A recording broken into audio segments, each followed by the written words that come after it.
Recording.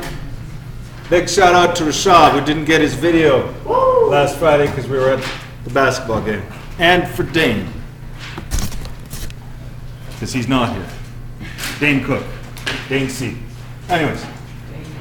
First derivative, second derivative, connecting it with graphs. We got to remember some things we saw in the previous section. The first derivative test, when the derivative is greater than 0 for x, what does that mean? Then it changes to less than 0. So that means if the derivative goes from positive to negative in words, you've got a max value. Okay? Whether it's like this or that. And then vice versa. If it doesn't change sign, you don't have a max or a min. And increasing and decreasing, when you have increasing portions of a function, the first derivative will be positive, greater than 0.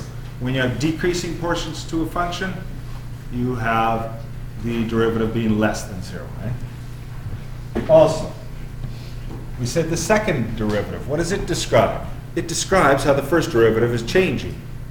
We said, well, how is the first derivative changing? Well, if you have something that's shaped like this, concave down, the first derivative, really high, steep, right? Then it gets to be a smaller value and so on, eventually 0, and then it becomes negative and gets even smaller. So if the derivative decreases from left to right, we say the second derivative is negative and the curve is concave down. Sad face. Opposite to be true. Second derivative is positive, you got concave up. Now it's not necessarily going to be a complete curve. Concave up could be just a portion like this, right? Concave down could be just a portion like this, but you get the idea. Oh, curve down, curve up. So that's what we were talking about there when we assigned some of those things. Then, if you have the second derivative changing sign, we call that an inflection point. And for an inflection point, it goes from concave up to down, or vice versa, down to up. And when we make a statement about inflection points, we just have to say whether or not it switches signs, and that's called an inflection point. If it doesn't switch signs, it's not an inflection point. Okay? Now let's take a look at this here. This being a biggie. Thursday we left off at find the open intervals, if any, on which the function is concave up or down. That means we need a second derivative. And then inflection points, okay? Which one is this? 6 to the 5. So yeah, let's go with the first derivative, then the second derivative. F prime of x equals, that is x to the 5, we gotta stand back. 5x to the 4 minus, well, we'll call this 20x. 3. Okay. Second derivative, open. We got 20x cubed minus 20x squared. That's all I got right now. Can you factor that? I hope you can. Okay. So, for concave up and down in inflection points, we always examine the second derivative, common factor of 20, number-wise, and x squared is the greatest or least common power.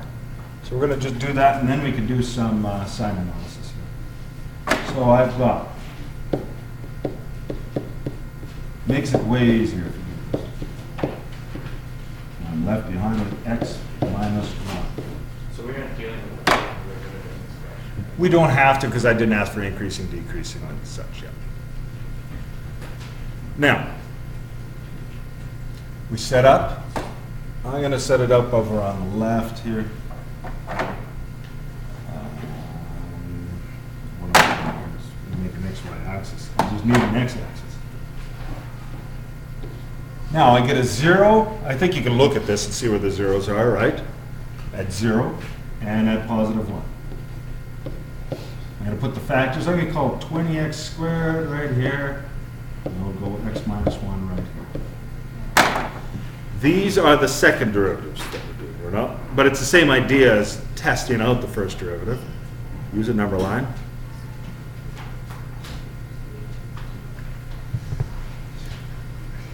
So when I examine 20x squared, that factor, I'll just make sure everybody's with me. Okay, good. Yeah? So 20x squared, that gives me a 0 at 0. If I put in -1 or anything to the left of x equals 0, it's going to still be positive because of the square, 20 times, and then positives in this region, of course. X minus 1 is a factor where I get a 0 at 1. If I put in 2 or anything bigger than 1, I get a positive. I get negatives over here. Now, what do we got here? I've got overall negative,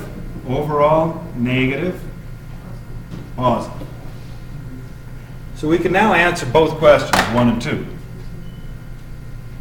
Concave up or down?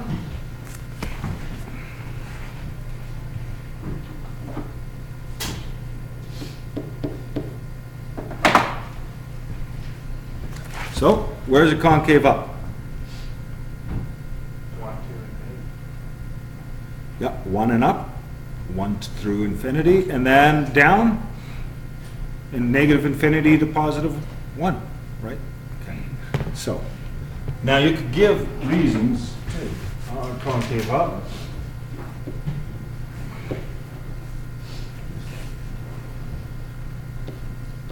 1 through infinity.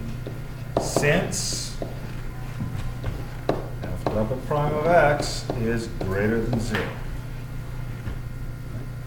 And then concave down.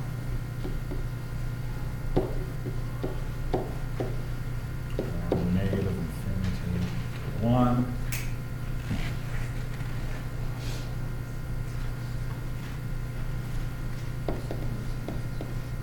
Since f double prime of x is less than 0, is it always?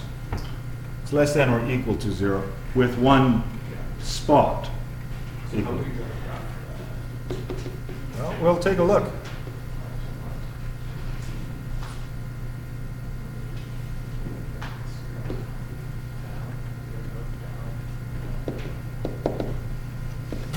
Okay, so just like how I had it.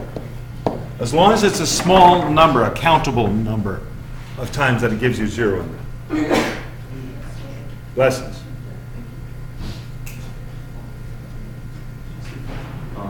Now you might be wondering, how does this work? Yeah. Should we be saying concave down since f double prime of x is equal to? Less than or equal to? Yeah, should we say that? No, you shouldn't, because you have to only, and I know what you're saying. And you can only have these zeros here, like you know how here and here. We have 1 0 once, it actually happens to be at 0. That's just a coincidence. It could have been at -3. But if you had a whole stretch where it was 0, like if I had this function, concave down, then a flat line, there's no curve to it, that would be a long span of values that's equal to 0. So I don't want to put, I know what you're saying here, and I have to pause to think, should I put less than or equal to 0? No, you can't do that, because then a function without concavity could be included then. And that's neither concave up or down. That's why you can't put the equal 0. There's only one value, as long as it's a finite, a countable amount of times that it hits 0. Then you're in good shape, okay? And then inflection points, the only inflection point in this case happens at x equals 1, and you go back to the original, and it's 1 minus 5/3, which is 3/3 minus 5/3. Oh, come on, guys.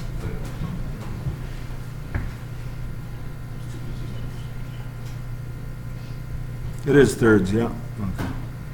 Well, what is it? What's the, -2/3? Okay, thanks. So, there is an, I could have said, actually the other way around. inflection point. This is wordy, but that's okay, it works. Point at 1 comma negative 2/3 since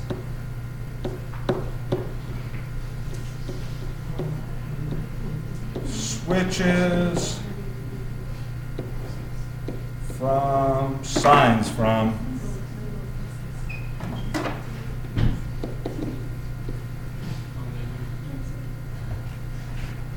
just double checking here, from negative to positive.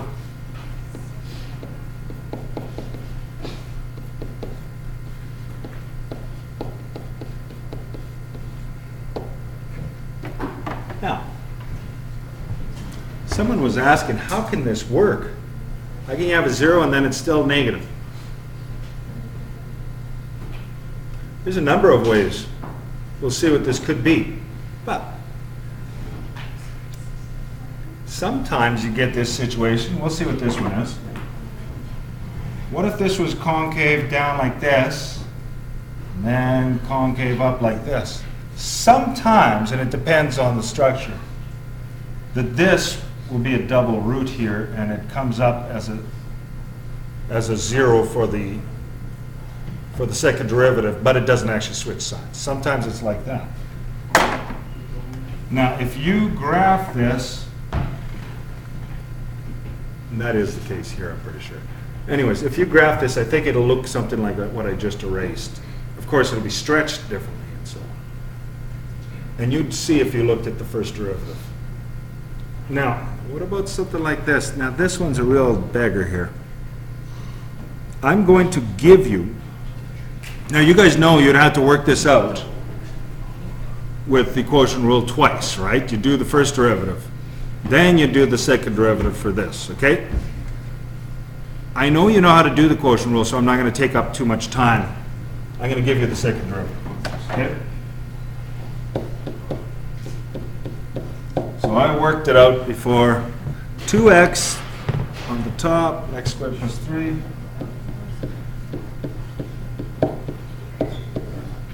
So if I tell you this is what the second derivative is,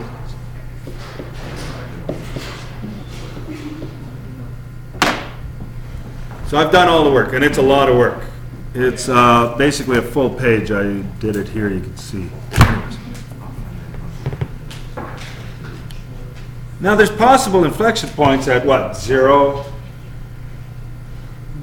Can you get any inflection points? Can you get a 0 out of this? Can x squared ever be negative 3? No. What about this one here, where the second derivative doesn't exist? Yeah, 1 and negative 1. Now, are those values in the domain, though? Then ask it. X equals 1 and negative 1 aren't included in this, but there's something that probably changes there. So just incidentally here, the domain restrictions here, I'm going to just write it like this. X can't equal 1, X can't equal negative 1 here. So they're actually not in the domain, so they can't be actual points, inflection points.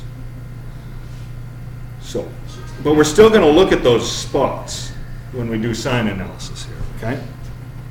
Because something might be happening there. So, oh no big hint here. Okay, so we got 0, negative 1, 0, and positive 1.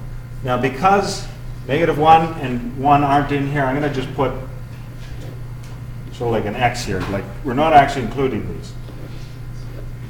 Remember, this is probably a vertical asymptote, right? Because we're talking about dividing by 0, right? We've got negative 1 or 1 in the original function. So I put a skinny x there. Then I'm going to put my 2x, and put my x squared plus 3, and I'm going to put my x squared minus 1 all cubed. Yeah. We're going to examine those three factors, how they behave. Now 2x gives me a 0. Oh wait. I'll pause for a second here. Start filling this out, if you can. I will too. Okay, I'm looking at 2x, so I've got a 0 here. Anything higher is positive, lower is negative. X squared plus 3 is, we already discussed this, it's always going to be positive.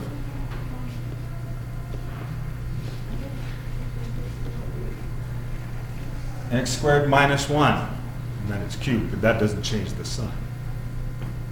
We know that you can't use -1 because it will give you a 0 when you divide, but that's a dividing line. So if I put -2 in there, I'm thinking Then it's positive. it's positive, okay? I'll trust you.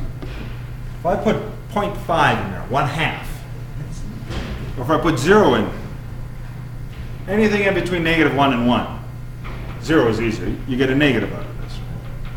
So this region and this region, negative. And you could just think it through, right? 0 minus 1, okay. And then anything higher than that, I've got positive. Now let's see what happens here. To summarize, all three of those factors taken into account, negative, positive, negative, positive. Now, this time I'm gonna just say the answers out loud or whatever. Concave up on which intervals? Someone from the middle table, second middle table. Oh yeah, avoid eye contact. That's a good thing to do. Okay, I'm just teasing you. Yeah.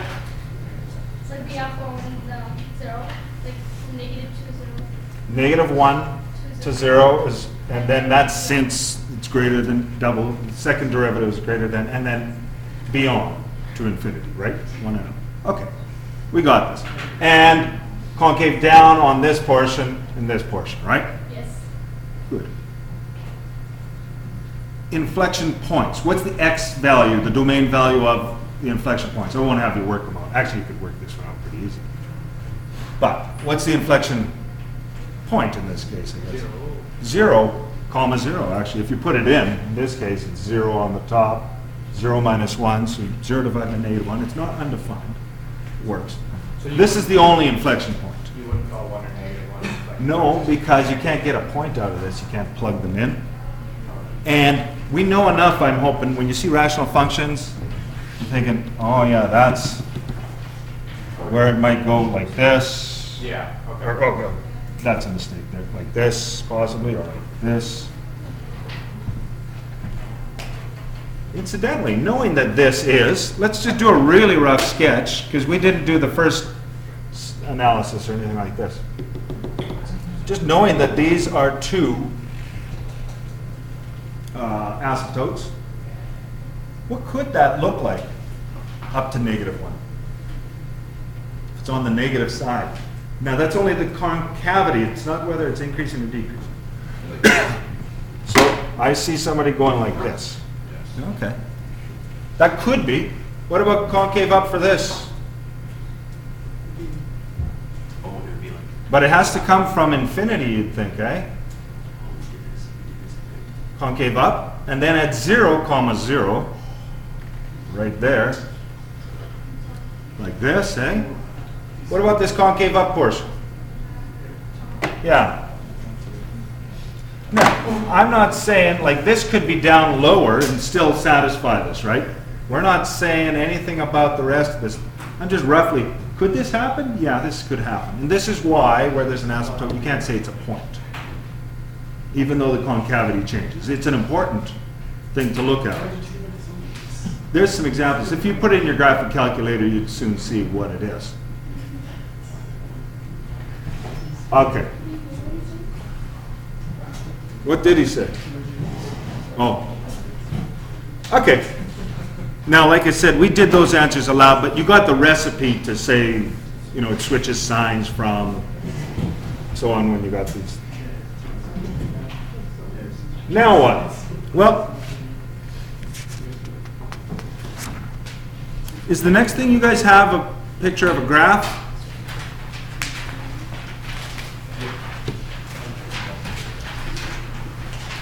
Let's try this out a little bit. Now, I've given you a function, a picture of a function, though. Nothing exact. I haven't given you the equation. But the first derivative, what does the first derivative describe? The slope. The slope of the tangent lines, yeah.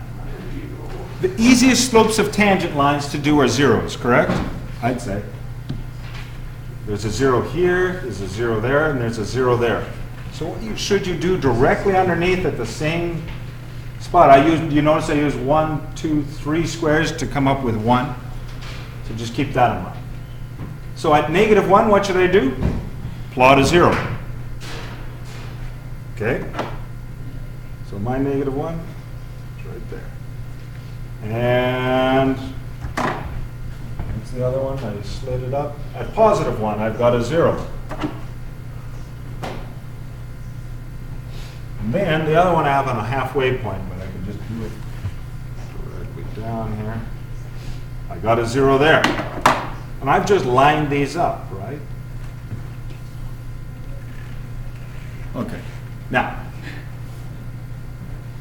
verbally, how would you describe what the first derivative tells you about the original function? Whether it's, if you get a negative first derivative, what does that mean about the function over a part of the domain? If I say f prime of x is less than 0, it means the function is going down, decreasing, or vice versa, increasing, right? Let's take a look here then.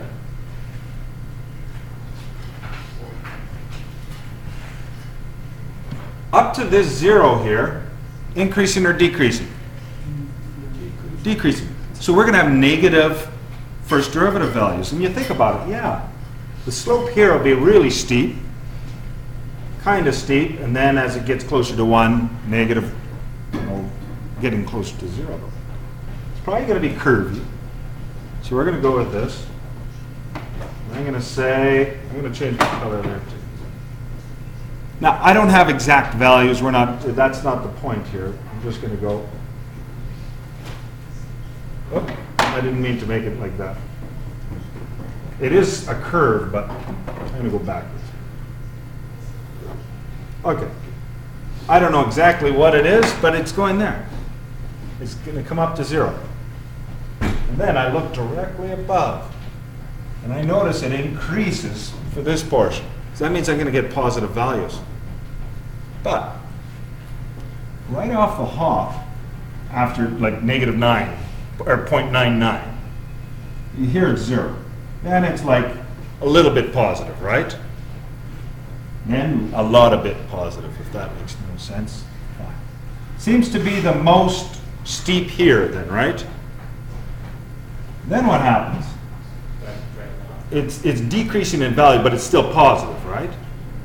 Kind of seems to hit a max there, and then it hits a max right around here, right? And then it starts to cool off a bit. Comes back down in values. It makes sense that maybe it goes like, it gets its highest value right here, and then it's still positive values, something like that. Now I know this is new to you, so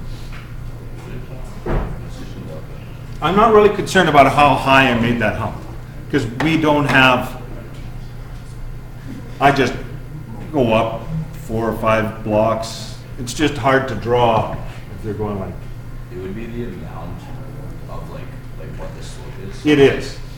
So if the slope was a perfect, like this, you could calculate the slope of the tangent line.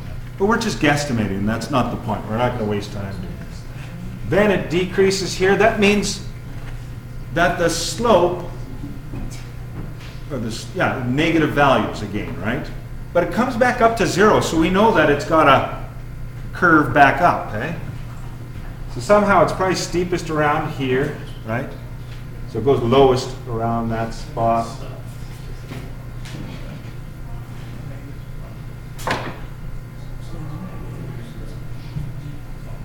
And then it increases after that.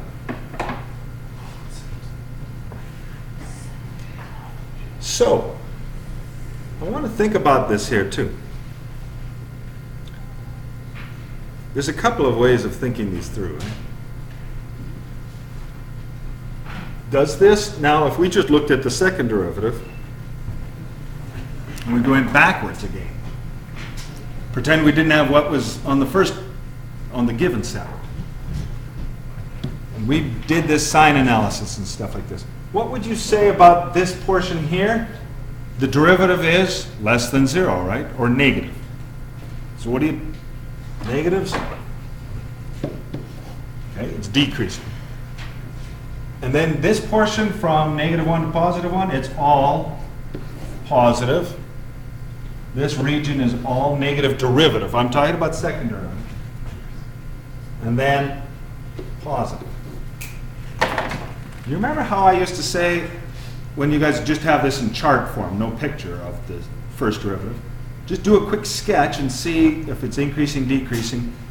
Do a quick line sketch. Now, based only on what's in green, no curviness, as you know, you'd be going down, then up, then down, and then up. Does that graph resemble that? Yeah, it does, eh? Down, up, down, up. You see the connections between those without values?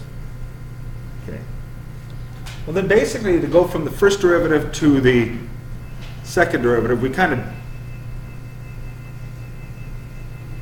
well, that's a video over it. We got to repeat the process if we're given the first derivative. Do the sketch of the derivative of the derivative, right? Where are we going to get zeros on this when we do the derivative of this? Here at 0, and then here I have it at, I guess, is that 1 2/3, but 2 blocks over from 1, right? That's what I have. So you're going to put in your zeros there, and then just connect the dots kind of thing. So you have a 0 here and a 0 here. What do we do before that then? What is this graph going to kind of look like, I guess you could say?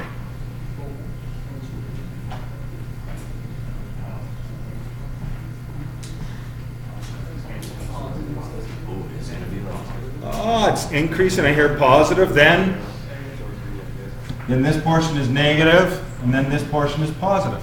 So what's the graph going to kind of look like? What do you call that kind of function that looks like that? Quadratic, kind of, eh? It's going to kind of be like, okay, I drew it way off, but it should hit those zeros. And the minimum seems to be, and I marked the point up here. Or no, where it changes, okay, I got that. Inflection point. I didn't mark it, okay. So I didn't do anything that was not precise. So it's increasing, so positive values here. Okay, that's not a very good, but it's still, I'm going to just freehand it again here, it depends how. But that wasn't the point anyway.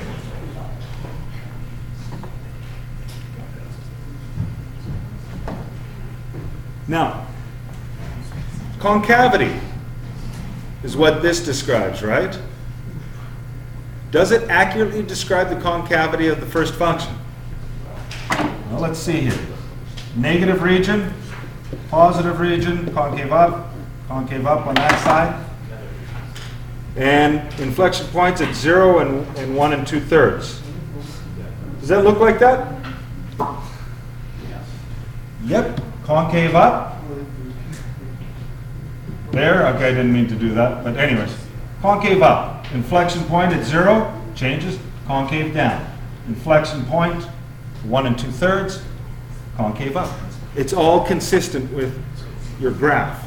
So you don't need an equation to sketch these things. And you will have questions in regular calculus. I do this all the time, and in AP. You will have questions where you're given, is this a possible second derivative of? sketch a possible second derivative or first derivative of, or the original function based on these things. Now today, I'm going to ask us to take a look. This is like a multi-day section here. Will we be having a test on Unit 5 before the winter break? I'm not sure about that. I might have some portions of it. I won't force it, you know what I mean? I'm not going to say just because the break is coming, you have to have a test. So that's why I'm non-committal.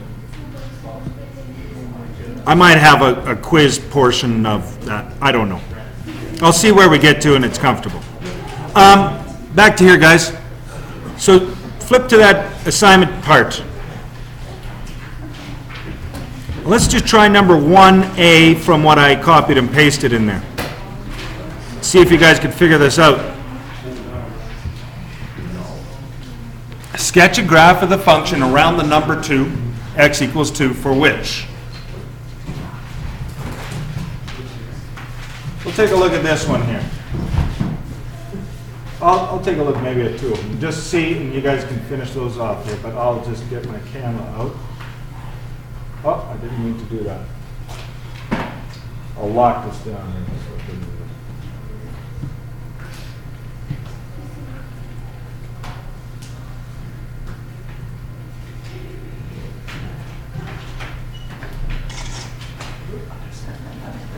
Yeah, that didn't turn out good.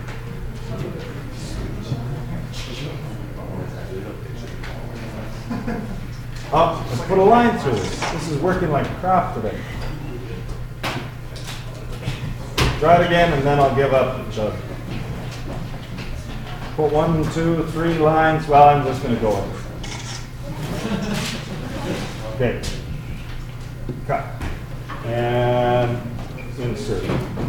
Paste. Oh well.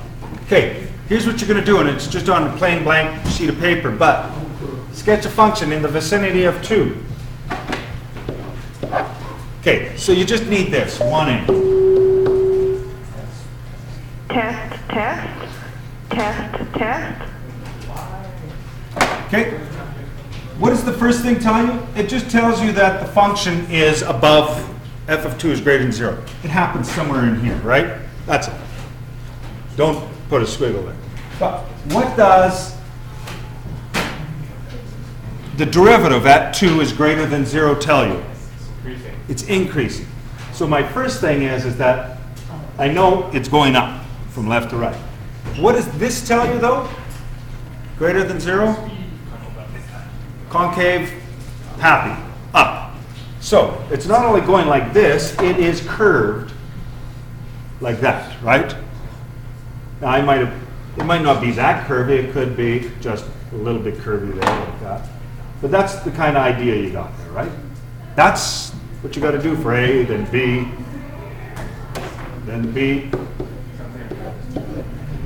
It's nothing too precise, but you see with B, okay, it's above the y-axis, right? Or above the x-axis, my mistake. The derivative is increasing, because f prime is greater than 0. Second derivative is less than 0. From left to right, it is increasing, but a little bit concave down. Does that look concave downish? Okay.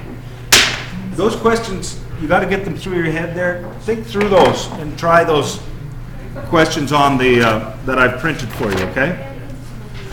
Sometimes there's more than one way to do some of those questions, too. Other answers are possible for some. So would you just want to try it 1 or what? What would you like now? Do all of 1, and you should be able to do 2 and 3 as well, but I just had to show you what I meant by 1, okay? Okay. And I know